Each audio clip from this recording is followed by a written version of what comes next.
بسم اللہ الرحمن الرحیم الحمد للہ وکفا وسلام علی عبادہ الذین اصطفیٰ اما بعد۔ امام اعظم ابو حنیفہ رحمۃ اللہ علیہ نے اپنے بیٹے حماد کو 5 حدیثیں سنائیں۔ پہلی حدیث مبارکہ، ہمارے نبی کریم صلی اللہ علیہ وسلم نے فرمایا، اعمال کا دار و مدار نیتوں پر ہے اور انسان کے لیے وہی ہے جس کی اس نے نیت کی ہو۔ دوسری حدیث مبارکہ، ہمارے نبی کریم صلی اللہ علیہ وسلم نے فرمایا ہے، انسان کے اسلام کی خوبی یہ ہے کہ لا یعنی فضول چیزوں کو ترک کر دے۔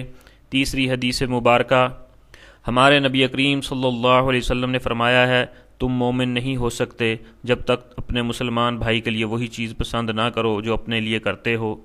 چوتھی حدیث مبارکہ، ہمارے نبی کریم صلی اللہ علیہ وسلم نے فرمایا ہے، حلال بھی ظاہر ہے اور حرام بھی ظاہر ہے، دونوں کے درمیان شبہ کی چیزیں ہیں جن کو بہت سے لوگ نہیں جانتے، سو جو شخص شبہات سے بچا اس نے دین اور آبرو کو محفوظ کر لیا، اور جو شخص شبہات میں پڑا وہ حرام میں پڑ جائے گا۔